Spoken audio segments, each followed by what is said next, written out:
Students, welcome to my channel. I am Rashmi, your maths teacher. तो इस video में हम सॉल्व कर रहे हैं कुछ ऑब्जेक्टिव क्वेश्चन जो लास्ट ईयर आपके एग्जाम में आए हुए हैं। तो ये सीबीएसई आपका 2020 का आया हुआ क्वेश्चन है कि i इक्वल टू ई की power x upon x plus one plus x plus one multiply by log x plus one D x. तो इसका इंटीग्रेशन इसमें से क्या होगा। तो आप यहाँ पे देखो कि हमने जब चैप्टर इंटीग्रेशन पढ़ा था तो उसमें e पावर x को लेकर के हमारे पास एक प्रॉपर्टी थी। तो हमेशा जब भी क्वेश्चन में इस तरह से बाहर आपका e पावर x आता है तो आप वो प्रॉपर्टी को जरूर ट्राई करके देखना, उससे वो क्वेश्चन आपका डेफिनेटली हो जाएगा। क्योंकि ऑब्जेक्टिव क्वेश्चन जो होते हैं वो आपके इतने सॉल्व करने की जरूरत नहीं होती है, आपके प्रॉपर्टी बेस्ड होंगे या थोड़े से कुछ ट्रिक बेस्ड होंगे तो वो आपके इजीली सॉल्व हो जाएंगे। तो आप यहाँ पे देखो हमारे पास वो फॉर्मूला क्या होता है। तो फॉर्मूला हमारे पास होता है कि अगर आपके पास इंटीग्रेशन में e power x F x function है और उसका डिफरेंशिएशन भी वहां पर मौजूद है, ठीक है। ये e पावर x आपको बाहर हो गया, एक फंक्शन उसका डिफरेंशिएशन भी वहां पर है, तो उसका सोल्यूशन आपका होगा e power x F X plus C. इतना सा बस हमें बनाना है कि ये टर्म अगर है तो ये हमारा सोल्यूशन है। तो देखो e पावर x तो है एज इट इज हमारा बाहर है। अब इसमें से एफ एक्स कौन है और एफ डैश एक्स कौन है वो हमें यहाँ पे देखना है। तो देखो आपको पता है कि log का जो डिफरेंशिएशन क्या होता है, log x का डिफरेंशिएशन क्या होता है, 1/x हो जाता है ना। तो यहाँ से आप देखो हम इस तरीके से बना सकते हैं। तो सबसे पहले तो ये e पावर x के साथ में ये x प्लस वन है, इसको अंदर लेकर के चले जाते हैं। तो ये हमारा यहाँ पे गड़बड़ कर रहा है ना, तो ये हमने लिखा इंटीग्रेशन e पावर x। अब आप लेकर के जाओ तो ये 1 के डिवाइड में आ जाएगा, 1/x प्लस वन हो जाएगा, क्योंकि यहाँ से यहाँ आ रहा है डिनोमिनेटर में चला जाएगा। अब यहाँ पे आएगा तो इस x प्लस वन से ये x प्लस वन यहाँ पे क्या हो जाएगा, कैंसिल। देखो x plus one log 1 plus x, ये आपका यहाँ पर है और नीचे हमारा x प्लस वन आ गया, ठीक है। तो ये आपका इस x प्लस वन से ये x प्लस वन कैंसिल हो गया, तो ये मैं यहाँ से हटा देती हूँ, कैंसिल हो गया। अब आप देखो इसमें से कौन एफ एक्स है और कौन एफ डैश एक्स है। तो लॉग एक्स का डिफरेंशिएशन 1/x होता है, दैट मीन्स ये आपका एफ एक्स है, ये एफ डैश एक्स है। अगर हम इसको एफ एक्स लेते हैं, ये आपका हो गया लॉग 1 प्लस एक्स, तो इसका डिफरेंशिएशन करोगे तो एफ डैश एक्स आपका कितना हो जाएगा, लॉग एक्स का डिफरेंशिएशन 1/x होता है, तो 1 log 1 प्लस एक्स हो गया। और इसका फिर से करोगे तो यहाँ से आपको 1 ही मिलना है, तो ये हमें मिल गया, ये हमें मिल गया। तो इसका मतलब अब हमारा इंटीग्रेशन आप सॉल्व कर दो, सीधा लिख दो e पावर x और एफ एक्स होता है, तो एफ एक्स कौन है आपका, यहाँ पर log है, तो ये log 1 प्लस एक्स प्लस सी। इस तरह से इजीली सॉल्व हो गया। अभी यहाँ टाइम लगा क्योंकि आपने उस तरीके से सोचा, लेकिन एक सेकंड भी नहीं लगेगा आपको सोचने में कि क्या इसका आंसर इनमें से होना चाहिए। तो यानी कि हमारा इसका आंसर यहाँ पे क्या आ रहा है, e power x log 1 plus x plus c. This is your c option is your correct answer. Now next question number 2 देखो, ये भी आपका 2020 में आया हुआ है। इस बार के बहुत सारे ऑब्जेक्टिव क्वेश्चन आने वाले, तो आप इस पे जरूर फोकस करना, ये नहीं कि सब थ्योरी ही करते रहो। तो i equal to 4 power x 3 power x dx, इसका हमें बताना है कि इन चारों में से कौन सा आंसर यहाँ पे राइट है। तो देखो सबसे पहले बेसिक जो हम सॉल्व कर सकते हैं कि अगर आपके यहाँ पर पावर सेम है तो बेस क्या हो सकते हैं, मल्टीप्लाई हो सकते हैं। इतना तो मैंने 8th क्लास में पढ़ा है, 9th में पढ़ा है, 12th में पढ़ा है कि ये कंफ्यूज करने के लिए ट्रिकी क्वेश्चन है कि ये दो अलग अलग टर्म है, इसको हम कैसे इंटीग्रेट करेंगे। तो आपको पता है कि जैसे यहाँ देखो 2 पावर 2 इंटू 4 पावर 2, तो इसको हम क्या लिख सकते हैं, पावर सेम है तो पावर क्या हो जाती है, बाहर कॉमन आ जाती है, तो इस तरह से पावर बाहर लिख सकते हैं और इन दोनों का प्रोडक्ट हो जाएगा, तो ये 8 पावर 2 होगा।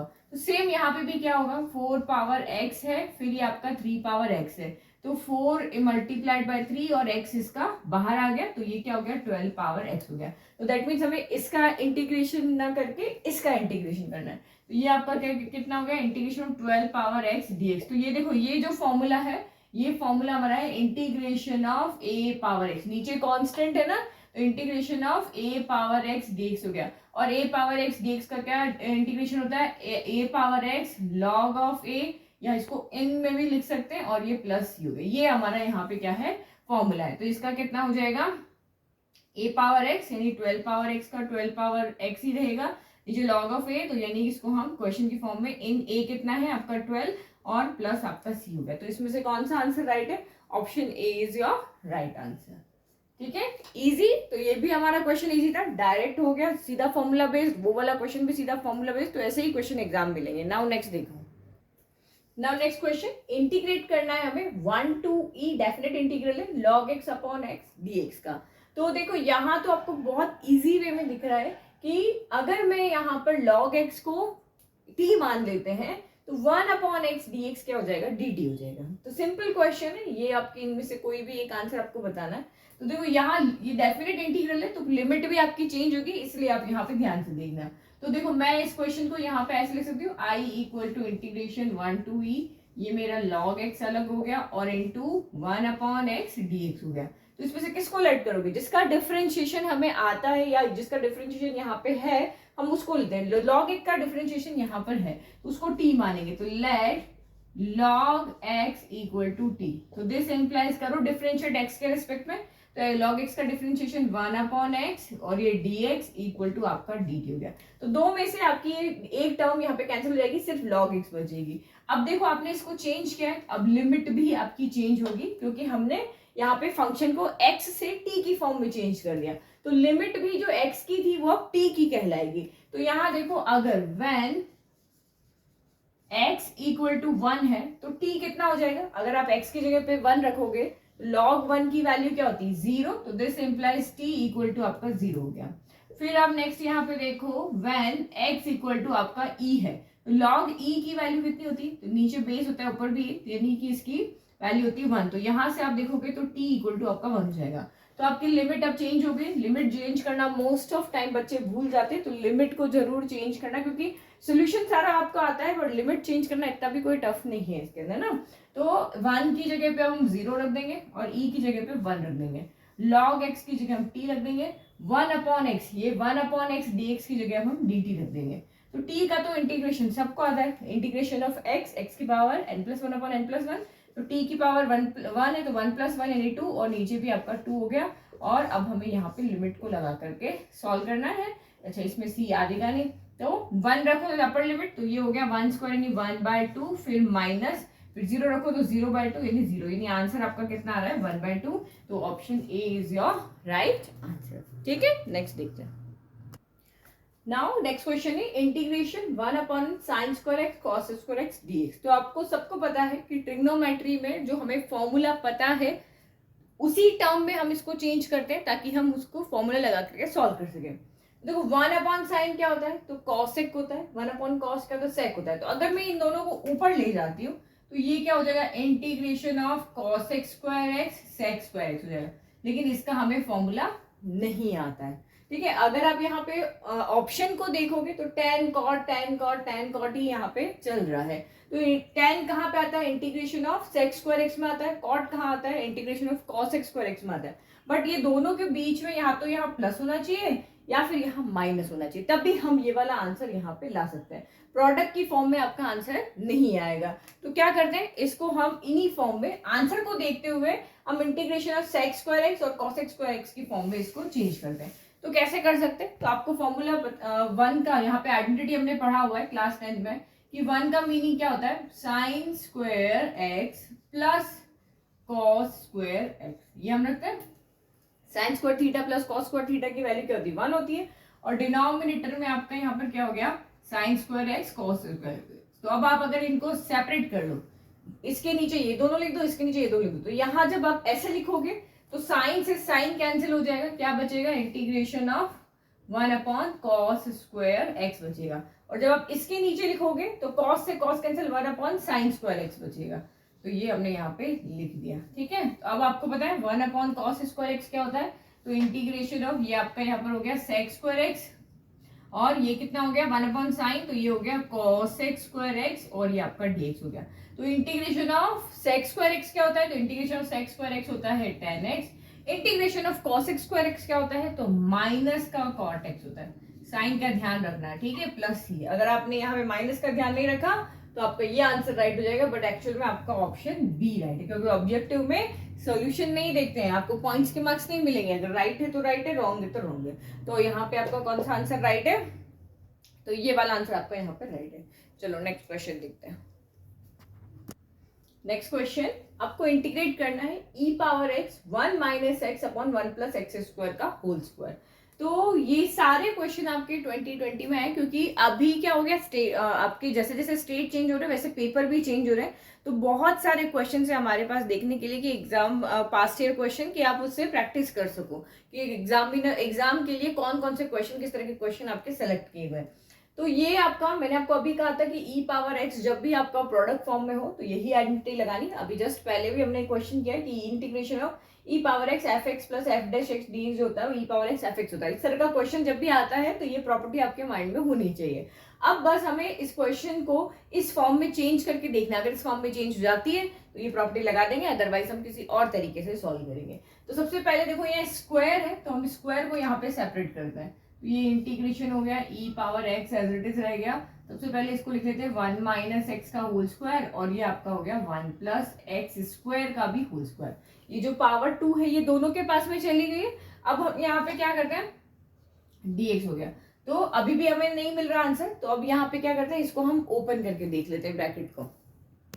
ठीक है, तो ये देखो क्या हो जाएगा, इंटीग्रेशन e पावर x, ये आपका यहाँ पे हो जाएगा 1 plus A square plus B square minus 2ab upon ये जो है आपका टर्म एज इट इज रहेगा और ये dx हो गया। तो अब आप यहाँ पे देखो, ये हमने उसको ओपन कर लिया, हमें बस ये एफ एक्स और एफ डैश एक्स ढूंढना है। तो देखो ये वाली टर्म और ये वाली टर्म सेम है, 1 प्लस एक्स स्क्वायर यहाँ भी, 1 प्लस एक्स स्क्वायर यहाँ भी है। तो मैं इसको क्या करती हूँ, ग्रुप बना लेती हूँ, 1 प्लस एक्स स्क्वायर का एक ग्रुप और 2x का एक ग्रुप। अब मैं इसको इस तरह से सेपरेट कर देते हैं। तो ये आपका integration of e power x हो गया 1 plus x square upon 1 plus x square का होल स्क्वायर, तो इसको भी ब्रैकेट में लिख देते हैं। फिर minus 2x upon 1 plus x square का होल स्क्वायर और ये आपका dx हो गया। तो एक से आपका ये पूरा कैंसिल हो गया, तो ये आपका क्या हो गया, इंटीग्रेशन e पावर x और ये हो गया 1 अपॉन 1 प्लस एक्स स्क्वायर हो गया और ये माइनस का 2x upon 1 plus x square हो गया। तो ये आपका क्या बच गया, dx हो गया। अब देखो इसमें से ये fx है या ये fx है, तो यहाँ साइड में देखो आप, अगर मैं लेट करती हूँ कि fx जो है वो मेरा 1 अपॉन 1 प्लस एक्स स्क्वायर है, तो आप इसको डिफरेंशिएट करो, डिफरेंशिएट करोगे तो क्या हो जाएगा, ये आपका 1 अपॉन एक्स की फॉर्म मिले, या फिर हम यहाँ पे क्या करें, एक सेकंड, हाँ yes, D by D x of 1 upon x क्या होता है, तो D by D x of 1 upon x होता है माइनस का 1 अपॉन एक्स स्क्वायर, यही होता है। तो सीधा आप यहाँ पे लिख लो, इसका अगर आप डिफरेंशिएशन करोगे तो एफ डैश एक्स यहाँ से कितना आएगा, तो सेम पहले इसी का होल स्क्वायर, तो माइनस आगे 1 अपॉन एक्स का होल स्क्वायर, एक्स की हमारे पास ये है तो ये हो गया 1 प्लस एक्स स्क्वायर का होल स्क्वायर। फिर हमें इसका भी डिफरेंशिएशन करना पड़ेगा, तो 1 का कांस्टेंट का डिफरेंशिएशन क्या होता है यहाँ पे 0 और एक्स स्क्वायर का डिफरेंशिएशन कितना हो जाता है 2x हो जाता है, तो ये आपका 2x हो गया। तो यानी कि आप यहाँ पे क्या लिख रहे हो, माइनस का 2x upon 1 plus x square का होल स्क्वायर। तो ये आपका fx है, तो fx देखो हमारे पास यही है और ये आपका यहाँ पे क्या f डैश एक्स है, तो ये हमारे पास यहाँ पे ये रहा माइनस का 2x upon 1 plus x square. तो इसका डायरेक्ट आंसर हम यहाँ पे क्या लिख सकते हैं, e power x into 1 upon e power x into F x, तो ये 1 प्लस एक्स स्क्वायर प्लस सी। तो देखो कौन सा आंसर राइट है आपका, तो ये हमारा फर्स्ट वाला आंसर राइट है। तो डायरेक्ट अरेंज फॉर्म में नहीं मिलेगा, अरेंज आपको करना पड़ेगा। तो ये इस तरीके से अरेंज करके हमने देखा, तो हमें एफ एक्स भी मिल गया, एफ डैश एक्स भी यहाँ पे मिल गया। Now next question, i equal to cos 2x minus cos 2 theta divided by cos x minus cos theta. बताना इन चार ऑप्शन में से कौन सा ऑप्शन यहाँ पे राइट है। तो वही ट्रिग्नोमेट्री है, सिंपल हमें उस फॉर्म में चेंज करना है कि जिसका हमें फॉर्मूला पता हो, हम इंटीग्रेट कर पाए। तो यहाँ पे सबको पता है cos 2 थीटा का फॉर्मूला यहाँ क्या होता है, तो cos 2 थीटा होता है cos 2 स्क्वायर थीटा माइनस 1। तो हम इन दोनों को इस सिंगल एंगल, ऊपर क्या डबल है ना, एंगल का डबल है 2x या थीटा का डबल है 2x थीटा, यहाँ एंगल का सिंगल है, तो हम इसको उस फॉर्म में इनको नहीं चेंज कर सकते, इनको चेंज कर दे ताकि ये डिनोमिनेटर जो है सारे कॉस एक ही फॉर्म में आ जाए और हम इनको यहाँ से कुछ आगे फॉर्मूले में चेंज कर सके। तो ये आपका यहाँ पे क्या हो जाएगा, i equal to integration of 2 cos square x minus 1 हो जाएगा और ये आपका माइनस और ये 2 cos स्क्वायर थीटा माइनस 1 हो जाएगा। ठीक है, और डिवाइड में तो जो आपका cos x minus cos theta है वो यही है। ठीक है, अब इसको अगर हम ओपन कर लेते हैं तो ये आपका क्या हो जाएगा 2 cos square x minus 1 minus का 2 cos square theta minus minus plus का 1 divided by cos x minus cos theta और ये dx हो गया। तो देखो +1 से आपका -1 यहाँ पे क्या हो गया, कैंसिल हो गया और न्यूमरेटर से 2 बाहर आ रहा है तो यहाँ इक्वल टू आप इंटीग्रेशन 2 बाहर ही ले लो।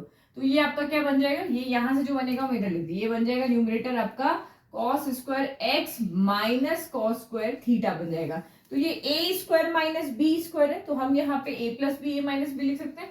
तो cos x plus cos theta लिख सकते हैं a प्लस बी और cos x minus cos theta लिख सकते हैं a माइनस बी और डिनोमिनेटर में आपका वही है cos x minus cos theta.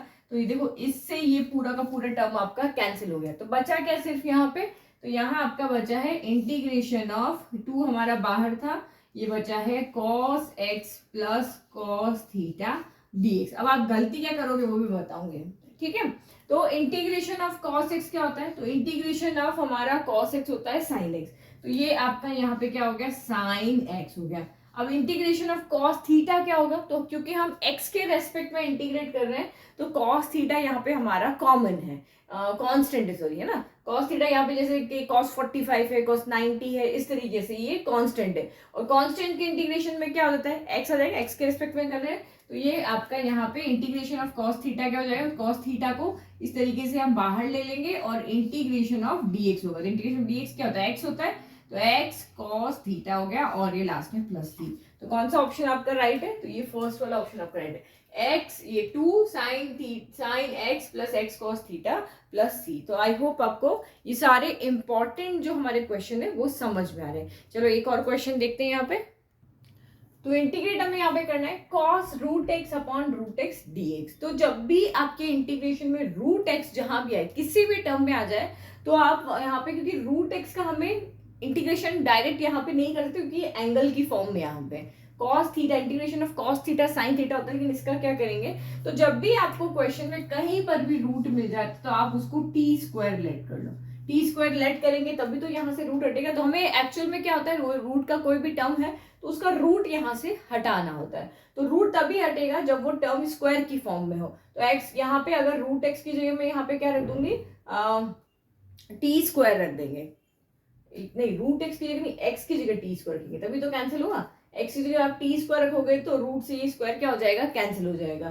तो अगर मैंने एक्स की जगह पे टी स्क्वायर रखा तो मुझे डीएक्स को भी चेंज करना पड़ेगा। तो dx इक्वल टू आपका यहाँ पे कितना हो जाएगा, 2t dt हो जाएगा, ठीक है। तो या इस क्वेश्चन से आपने क्या आइडिया लिया कि जहां भी क्वेश्चन के अंदर रूट एक्स वाली टर्म आ रही है तो वहां हमें x को टी स्क्वायर लेट कर लेना है और फिर वही जो हम सॉल्व करते हैं वैसे ही करना है। तो dx इक्वल टू ये हो गया 2t dt हो गया। तो आप वैल्यू पुट करो, i इक्वल टू ये आपका कितना हो जाएगा cos, और ये रूट एक्स की जगह पे हमारा क्या हो गया, इसका मतलब ये आपका यहाँ पे क्या हो गया, रूट एक्स की जगह पे हम रख रहे हैं t, यही हो गया। तो इसका मतलब ये आपका cos t हो गया और डिवाइडेड बाय t हो गया और dx की जगह आपका 2t dt हो गया। तो इस t से ये t कैंसिल हो गया। तो i equal to integration of cos t dt हो जाए। इंटीग्रेशन ऑफ cos t क्या होता है, तो sin t होता है प्लस आपका c, sin t हमने क्या लेट किया था, रूट एक्स, तो ये आपका कितना हो गया sin रूट एक्स प्लस आपका c हो गया। This is your final answer. तो कहाँ है आपका, ये ऑप्शन सी यहाँ पे राइट है, ठीक है। तो ये भी हमें समझ में आ गया। तो एक्चुअली हमने यहाँ से आइडिया ले लिया कि इस तरह की टर्म जब भी आती तो हमें उसको क्या लेकर के सॉल्व करना है। आई होप आपको सारे क्वेश्चन समझ में आए। प्लीज चैनल को लाइक शेयर सब्सक्राइब करना ना भूलें। Thank you.